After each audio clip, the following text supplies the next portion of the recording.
बिहार विधानसभा चुनाव के लिए न सिर्फ महागठबंधन और एनडीए गठबंधन है, बल्कि इस कड़ी में कई अन्य दल भी अपनी किस्मत को आजमाने के लिए उतर चुके हैं, जिसमें AIMIM ही नहीं बल्कि बसपा भी मैदान में है और बसपा के जरिए आकाश आनंद को आगे किया गया है। तो क्या बसपा सुप्रीमो मायावती बिहार में अकेले अपने दम पर 243 सीटों पर चुनाव लड़ेगी या चुनाव नजदीक आते आते महागठबंधन का सहारा लेने की भी कोशिश की जाएगी?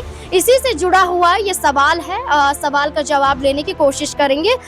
सर, BSP के जरिए तो ऐलान कर दिया गया कि बिहार में चुनाव लड़ा जाएगा, आकाश आनंद को आगे कर दिया गया है, यानी कि आप बिहार में पहले अपनी किस्मत को आजमाइए, फिर उत्तर प्रदेश में आपको कोई पद सौंपा जाएगा या CM चेहरे के रूप में भी उतारा जा सकता है। लेकिन क्या लगता है कि बिहार में भी अकेली मायावती उतरेंगी या फिर गठबंधन का विचार भी कर सकते हैं? देखिए, मायावती के बारे में अब मुझे लगता है कि राजनीतिक तौर पे उनको अपने बारे में सोचना चाहिए, पार्टी के बारे में सोचना चाहिए। देखिए, चुनाव लड़ना ही सिर्फ मकसद नहीं होना चाहिए, वोट काटना और वोट बांटने की राजनीति जो है उससे उनको ऊपर उठना चाहिए। आप देखिए, मायावती उत्तर प्रदेश के लिहाज से सबसे ताकतवर महिला नेताओं में से रही हैं। अभी भी उनका वजूद बहुत ज़्यादा मजबूत दिखाई पड़ता है, लेकिन हैरानी होती है कि इतनी बड़ी पार्टी होने के बावजूद भी उनका एक भी सांसद नहीं है, इक्का दुक्का विधायक नजर आता है। तो जाहिर बात है कि मायावती को लेकर अब ये संशय उत्पन्न होता है कि क्या वाकई में वो चुनाव जीतने के लिए जाती हैं या किसी को जिताने या हराने की राजनीति करती हैं। अब यही हाल क्या हमें बिहार में भी देखने को मिलेगा, जहां पर 3-4 महीने के अंदर चुनाव होने वाले हैं। मायावती की तरफ से फिर ये बात कही जा रही है कि भाई हम चुनाव में जाएंगे। चुनाव में जाइए, जाहिर बात है चुनाव में जाना चाहिए, लेकिन यहाँ क्या मायावती कोई बड़ी कह सकते हैं कि गठजोड़ करती हुई नजर आएंगी, क्या बड़ा गठबंधन बनाती हुई नजर आएंगी? आप देखिए, बिहार में भी आई थिंक 18-19% के आसपास दलित वोट बैंक नजर आता है। क्या मायावती उसको साधने का प्रयास कर सकती है? तो ये ऐसे कह सकते हैं बिंदु है जिनके ऊपर मायावती को अब सोचने की जरूरत है। मायावती खासकर उत्तर प्रदेश में सबसे ताकतवर महिला नेता रही हैं।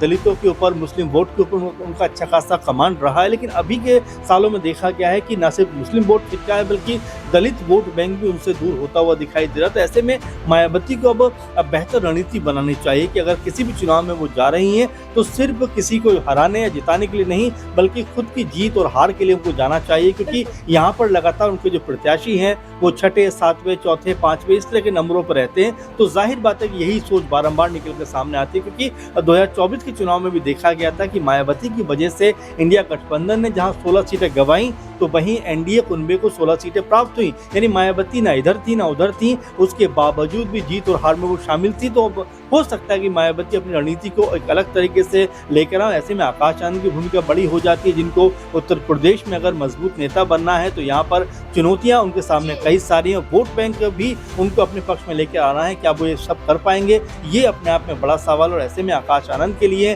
चुनौती भी है कि बिहार में किस तरह से अगर वो जाते हैं तो जो दलित वोट बैंक है उसको साधने का काम करते हैं। बिल्कुल, जहां AIMIM के जरिए कहा गया है कि वो महागठबंधन का हिस्सा बनना चाहते हैं, तेजस्वी यादव से प्रवक्ता द्वारा अपील भी की जाती है कि पिछले विधानसभा चुनाव में ना सही लेकिन इस चुनाव में गठबंधन जरूर करिए। तो बसपा सुप्रीमो के जरिए 243 सीटों पर चुनाव लड़ने का ऐलान तो किया गया है, लेकिन क्या गठबंधन का विचार भी आ सकता है या फिर नहीं? आपको क्या लगता है? अपनी राय भी कमेंट सेक्शन में जरूर दें। देखते रहें SPN9 न्यूज़। धन्यवाद।